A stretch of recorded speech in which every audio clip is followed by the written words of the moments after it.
সামনে তো Asia cup, আরেকবার মাঠে নামছে আমাদের টাইগাররা। মনে করে দেখেন আগে কি হতো।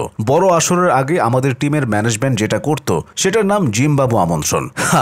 শুনতে একদম মজা লাগছে তাই না? যেন বাংলাদেশ ক্রিকেটের একমাত্র রীতি হলো বড় আসরের আগে হালকা ওয়ার্ম আপ পার্টনার খুঁজে নিয়ে আত্মবিশ্বাস বাড়ানো। জিম্বাবুদের সঙ্গে খেলতো যেন মনে করতো দেখো আমরা কত দারুণ খেলছি। মাঠে নামতো লিটনের ব্যাটে ঝলমল, সাকিবের বোলিংয়ে ভয়ঙ্কর ঝড়, আর মিরাজের ফিল্ডিং ও সেটার তো কথা নাই। কিন্তু হায় হায়, বড় আসরে যেতেই যেন সব উল্টে যেত। তারা খেলতে যাওয়ার আগে কত স্বপ্ন দেখায় যাইত, পরে তাদের খেলা দেখে সবাই হাসতো আর বলতো এই কি বাংলাদেশ ক্রিকেটের রূপ? এর থেকে টম এন্ড জেরি দেখাই ভালো ছিল। ম্যাচের ফলাফল যেন আমাদের টাইগারদের মধুর স্বপ্নকে ভেঙে দিত, মানে একদম বৃষ্টির মতো। মনে করো তুমি খেতে বসেছো মিষ্টি আইসক্রিম, আর হঠাৎ সেই আইসক্রিমের উপরে বরফের ঝড়, ব্যর্থতার ধুলো আর সমালোচনা একসাথে এসে ভয়ঙ্কর মিশ্রণ, দর্শকদের রোষ। হা হা, সেটা তো একেবারে কমেডি ভাই। কেউ বলতো টাইগাররা কি ক্রিকেট খেলছে নাকি ঘুমাচ্ছে, কেউ বলতো লিটন দাস কি ব্যাট ধরেছে নাকি ডান্ডা ধরেছে। কিন্তু ম্যানেজমেন্ট আর জিম্বাবুকে আর আমন্ত্রণ দেয় না, কারণ এবার সময় এসেছে নতুন চমকের। নেদারল্যান্ড, হ্যাঁ সেই নেদারল্যান্ডস। বাংলাদেশের ক্রিকেটাররা আগে কত বড় বড় স্ট্র্যাটেজি তৈরি করত,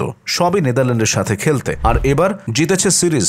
মনে করো যেন লিটন দাসের ব্যাটের জাদুতে নেদারল্যান্ডসের ক্রিকেটাররা চুপচাপ হয়ে গেছে। তারা ভাবছে বাংলাদেশের টাইগার জিন্দা হ্যায়। নেদারল্যান্ডসের সঙ্গে খেলতে খেলতে বাংলাদেশের ক্রিকেটাররা যেন নতুন জীবন পেয়েছে। ব্যাটিং, বোলিং, ফিল্ডিং সবে একদম হ্যারি পটার স্টাইলে। লিটন দাস তো এমন রান করলো মনে হলো ব্যাটের সঙ্গে যেন জাদু লাইটিং যুক্ত। বোলাররা বল করলেই যেন বলগুলো ভয়ে কেঁপে উঠছিল। কিন্তু ঠিক এখানে আসে এশিয়া কাপের বাস্তবতা। হ্যাঁ, বড় মঞ্চ মানেই হঠাৎ করে ফুস হয়ে যায়, অনেকটা বেলুনের মতো। এখানেই শুরু হয় ফানি কমেডি। আমরা দর্শকরা তো জানি বাংলাদেশ ক্রিকেট মানে কিছু অপ্রত্যাশিত। কখনো ব্যাট হাতে লিটন দাস রান বানায়, কখনো রান করতেও ভুল করে, কখনো ফিল্ডিং এ হাসি আসে, কখনো বোলিং এ। সবকিছু মজা মজা করে বললাম। সত্যি যে বড় আসরে চাপটা থাকে সেটা কিন্তু ভোলার নয়। এশিয়া কাপ মানেই বড় মঞ্চ, বড় দর্শক, বড় প্রত্যাশা। হারলেও বাংলাদেশ, জিতলেও বাংলাদেশ। মানে ক্রিকেটের জগতে হোক হাসি, হোক উত্তেজনা, হোক রোমাঞ্চ, হোক নাটকীয়তা, সবই আমাদের। লিটন দাস, তামিম, সাইফ, মুস্তাফিজ সবাই যেন একদম কমেডি স্টার। কখনো ব্যাট ধরে হাসি মিশ্রিত রান, কখনো বোলিং এ এমন জাদু দেখায় যে বলকেও বিশ্বাস হয় না। দর্শকরা তো মনে মনে বলে